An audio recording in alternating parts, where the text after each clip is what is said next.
What is up, everyone? Welcome to the video. I'm MMA Tizzer, and today we're doing the UFC 290 recap. And can I just say, what an amazing card, guys. That was one of the best cards of all time, maybe. I'm going to throw it out there. What a way to do an event in International Fight Week. And it delivered in every single way. There were so many good fights on this card. So I'm going to be recapping every single one after the prelims. So every prelims fight and main card fight, and then we're just going to go through them, and I'm going to give my reaction and my impression and what I think's next for the fighter. So without further ado, subscribe if you're new here, leave a like if you enjoyed the video, and let's get right into this with the prelim opener of Jimmy Crute versus Alonzo Menifield 2. My pick for this one was Menifield to win by knockout. Because if you looked at Jimmy Crute, he fights like a drunk guy. You know, his stand-up is incredibly bad.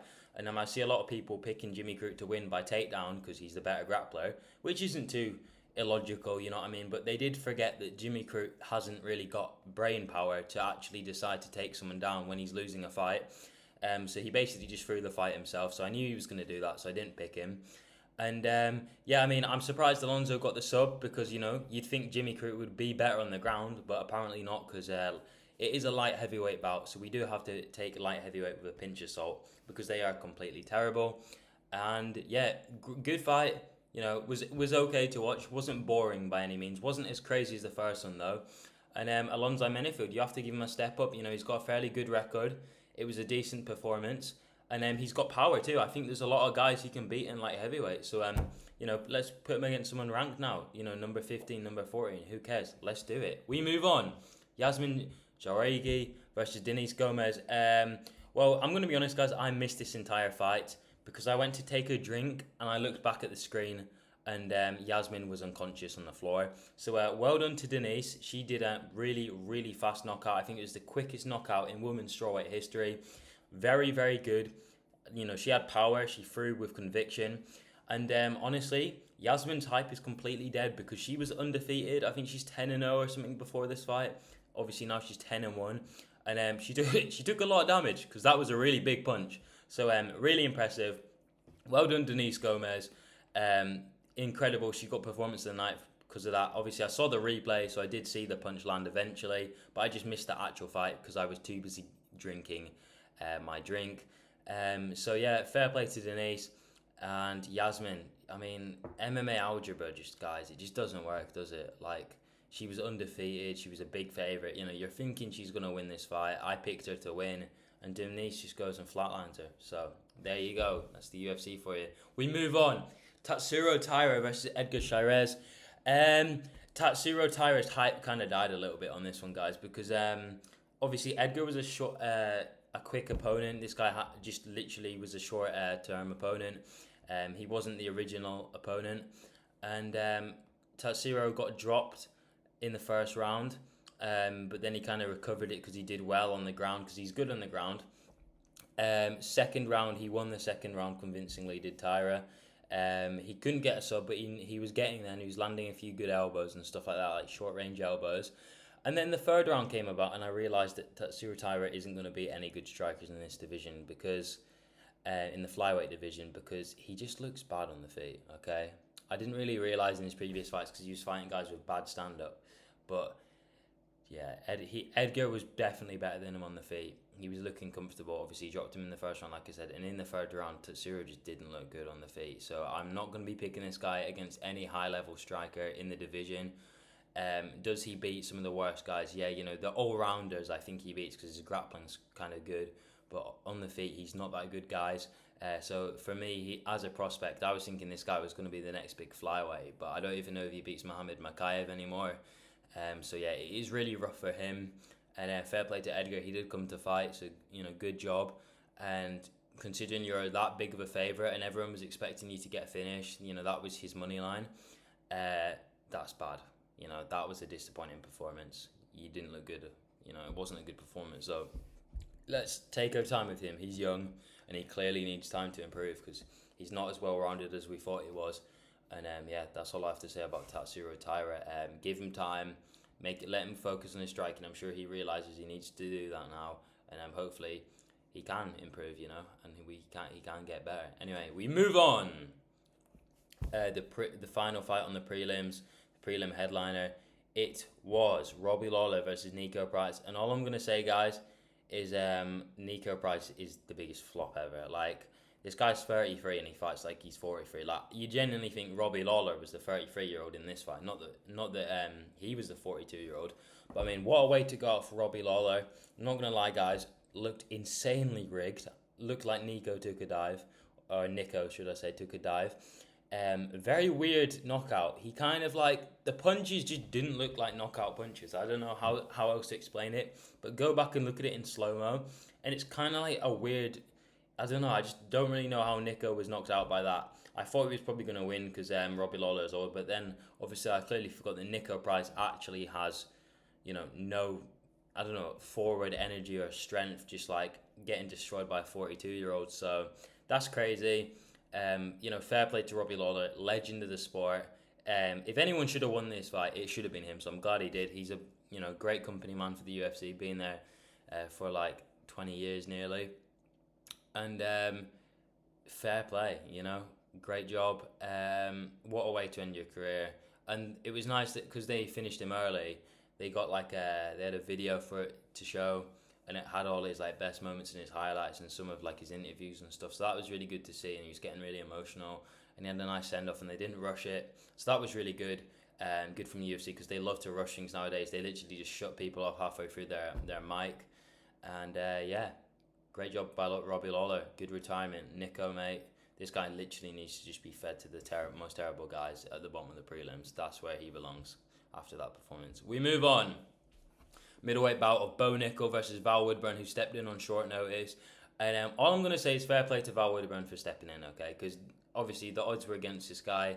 Hadn't been training wrestling, hadn't been training grappling. You're fighting one of the hottest prospects in MMA because of his insane wrestling base. Obviously, he's a really good collegiate wrestler. And stepping in on short notice like that, it takes a lot of guts, so I will respect that. And obviously, I did think Bo Nickel was going to win this fight by a first-round finish. I thought he might finish him with like strikes to the ground, but no. Bo Nickel didn't even need to wrestle. He just completely destroyed Val Woodburn on the feet. To be fair to Val, he was swinging. He was, he landed a few times. He landed once or twice. But Bo Nickel just landed the cleaner shots and put him out. He's got power. Fair play to him. He's got power. He's pretty strong. And great performance. Showed that he's quite well rounded. Again, though, Val Woodburn isn't that good. I know people are gonna say, guys, he's 8-0, but he isn't that good. He wasn't like a Khabib 8-0 when Khabib was 8-0. You know what I mean? He was a different type of 8-0. Obviously, not fighting the highest level opponents, but is what it is. Let's have a ranked opponent next, okay? Bo Nickel's ready for a ranked opponent. People were saying, wow, like what a performance striking wise. Honestly, the striking, Val Woodburn didn't look good on the feet. And Bo Nickel, I mean, it wasn't like crazy accurate or anything. It was just like looping, swinging punches. So I'm not going to read too much into that and say Bo Nickel is an amazing striker just because he knocked out Val Woodburn in the first round in 40 seconds. So yeah, but fair play to Bo Nickel. The fact that he's a massive favourite kind of does underplay that he's getting like 40-second finishes all the time, because obviously, if you put Adesanya against Val Woodburn, he's the champion. He wouldn't be getting a 40-second finish, you know what I mean? He can't finish someone in the first round like that unless they're terrible. So that would be a lot different. Like Whittaker wouldn't do that. They've got different styles. So it seems more dominating when you just instantly destroy everyone you fight. So fair play to him. And then let's get him a ranked opponent next. Like, come on, stop giving him terrible guys, because people are just going to get bored of the hype. We move on. Dan Hooker won against Jalen Turner. I picked Jalen Turner to win this fight. I thought he was going to win it by second round KO. I thought Dan Hooker was just going to give up. He's taking too much damage, and he was just going to crumble basically and get finished against the cage to like ground strikes. I was wrong. Jalen Turner just turns out he isn't actually that good. This guy has no gas tank whatsoever. He completely quit in the third round at the start, and then he got like a second win with like 30 seconds left. What's the point, bro? Like, he literally managed to stand up and everything. But obviously it looked like Jalen was on his way to winning this fight in the first round, and then after that round everything just went completely wrong for him. Gassed out, took big hits, then he took a massive punch and he was like, yeah. I mean, he just got hit by another one and basically was out on his feet. So that was funny. And fair play to Dan Hooker. Honestly, I thought he was finished, but I was wrong. This fight had some crazy underdog stuff, so I'm not going to be afraid of admitting I made mistakes here. And what a performance. Turned back the clock a bit with that one. That was vintage Hooker. He has broken his hand, I think, or his wrist. No, his wrist, I think. So he will be out for a while. But let's get him in against a good opponent. I think he can meet maybe Gamrot. Like, who knows? Throw him against Gamrot. Put him on one of the other, like, number 8s coming off a loss. Let's get him a fight. You have to move him up the rankings after that. He looked good. He looked sharp. All I'm going to say, new mythical fighter, Blonde Dan Hooker. We move on. Great performance by Dan. It was a good fight. We move on. Middleweight. Let's go. Dricus du Plessis KO'd Robert Whittaker. Let's go. The GOAT, the middleweight GOAT, Dricus, getting a knockout. Honestly, if you've been watching the live streams I've been doing, you've been watching my videos, you all know that Dricus is the biggest meme of all time. This guy is completely terrible at fighting, and he flukes his way through every fight. It's amazing. I love it. He just uses his amazingly good chin and kind of really inconsistently terrible, but also randomly good cardio, and he'll just Giga Chad his way through by the pure athleticism. He literally just landed the better shot. Like, Whittaker was not even actually doing that well against him, and Dricus is so basic. I think he's actually hard to beat. Like, his fight style's so terrible, it's actually making him so hard to predict what he's going to do. He's so unpredictable. Like, he blitzes forward and just throws straights and stuff, or when he's walking backwards, he'll just jump forwards. Like, Whittaker could not deal with it. I think he was so unused to fighting someone so random the way they fight, and so terrible in a way, that he just couldn't get used to it. The guy doesn't really have a game plan. He just kind of tries to knock you out, and it works. This is middleweight. That works. So fair play to Dricus. Honestly, completely annihilated Rob. Rob gave up, basically. He got dropped, and he got up, and you can see it in his eyes. I'm not even kidding. You can see it. He literally just looked defeated. After he got dropped, he knew it wasn't his night. Dricus came to play. That's a matchup for the championship now. Obviously, Adesanya came in after. Things got a bit heated, to say the least. I will be picking Dricus just in the memes for that. I think this plot armor will carry Dricus the entire way through the middleweight division, and I can see him getting a second round KO on Adesanya as well. After, he'll just run forwards, and as Adesanya moves backwards, he can knock him out. And the reason being is that because maybe something about Dricus that we've just noticed is that he overswings every shot, and it seems to work because Robert Whittaker leans backwards to evade shots, and so does Izzy. So we'll see. Obviously, Adesanya couldn't do that in their most recent fight against Whittaker, so maybe, Dricus is actually better than Adesanya, but MMA is a crazy thing, so I'm not going to do that math. But I will be picking Dricus du Plessis to win for the memes against Adesanya. I can't wait for that. It might be in 6 weeks. I hope not. I hope they give Dricus a bit of time to recover, rest, and heal, and really get into the championship mentality for that fight. And yeah, great. And Whittaker, I don't know what you do with him. Maybe you give him to Cannonier, but they've already fought before, so yeah. But honestly, guys, I'd rather have Cannonier fight Chimaev. Robert should take some time off. He took some heavy damage, and he is kind of getting old a bit. He's 32 now, I think, so, we'll get him back in there in 6 months. But for now, rest up. And maybe we'll have Strickland. I think that's a good fight. Strickland's still early 30s too, so I think that's the fight to make. Strickland versus Whittaker. To really get them back in there, and if we have Strickland win another one after that, he can get the title shot, or maybe if he finishes Whittaker, he can. But Whittaker's a lot of fights off the title now, so that won't be in his near future anyway. And honestly, after a performance like that, he doesn't deserve it. We move on. Flyweight title bout. Wow, what a crazy fight. Pantoja versus Moreno. Honestly, guys, I love this fight. It felt so weird watching it. It was crazy. Alexandre Pantoja, he is so tough, okay? The guy is a dog. I did predict him to win. I thought he was going to maybe find a finish, early finish, second round KO maybe, or knock him and then take his back and sub him. But geez, Alexandre Pantoja just somehow managed to basically, a lot of stuff went in his favour in this fight. They had a few breaks so he could get his cardio back off a nut shot and stuff like that. And there did look like times where he was going to break, but he rallied every time, and he showed that he has something, the heart of a champion, okay? Because a lot of these guys, they just quit. Whittaker, obviously I know Whittaker's a champion, has been. He was done. When Alexandre Pantoja was getting cracked by a jab, he just literally zombied on. He just walked forward, took more hits. And yeah, he had a good performance. He dropped Moreno. He won. I think he won 3 to. I think it was 4-1 in the end. I think Moreno won 2. I think that was the round he won. But other than that, Alexandra won all of them. One of it went split decision. I can't believe it. One of the judges gave the 5th round to Brandon Moreno. He literally, nothing happened on the feet, and Pantoja took his back for the round. How is that a Moreno round? Like, these are the same people that scored round, I think it was round 4 of Makhachev Volk to Makhachev because he had back control. So, like, the judging is so inconsistent, it really irritates me. But anyway, good performance from Pantoja. Moreno kind of exposed. On the feet, this guy has no power. He has the most soy power ever. This guy can't knock anyone out, it seems. He literally has pillow punches because he was landing so many quick, fast, accurate land. You know, he was jabbing his face off. You know what I mean? And just nothing happened. Alexandra Pantoja would land 2, and Moreno would get dropped. So yeah, honestly, Moreno just ain't built like that. You know, I don't want a rematch. Alexandra's 3-0 against this guy. Don't make a rematch. I hate this flyweight rematch saga. Please stop it now. It needs to end. I'm sick of it. Honestly, we've had 3 different guys fight for the belt in like 4 years. It's crazy. I can't believe it. Please stop it. I hate it. It's just logjam in the division.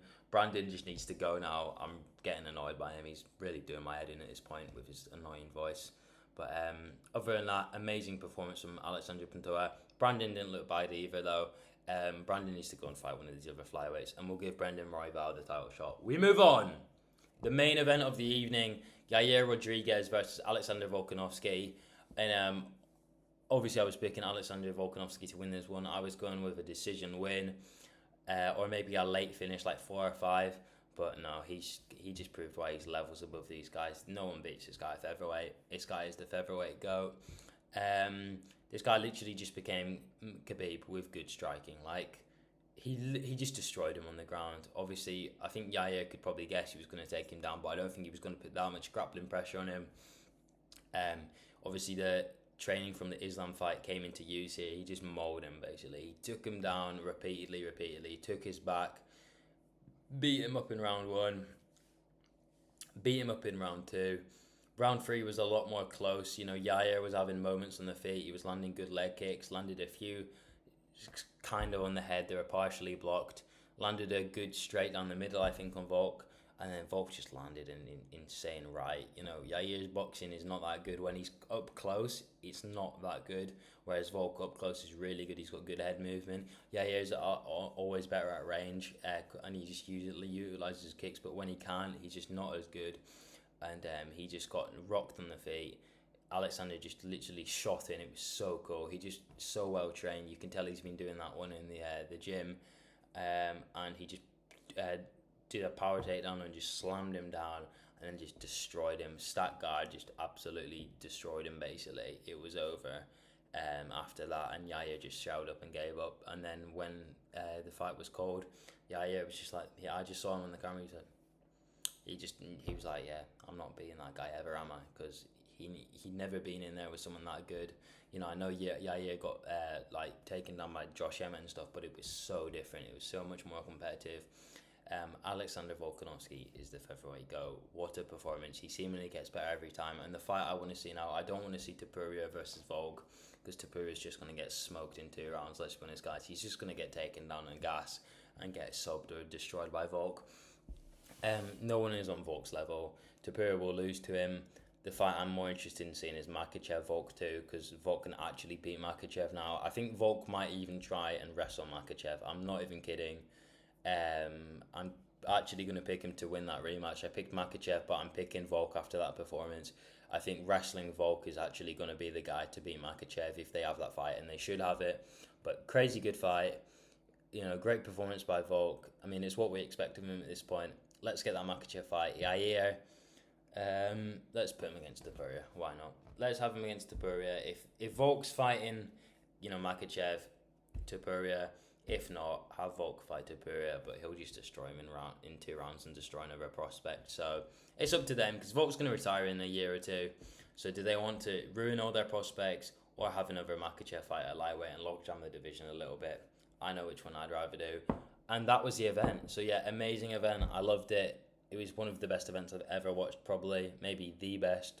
So we're going to give this card a 10 out of 10. It's a 10 out of 10 card, I don't care. There was literally one bad fight on it.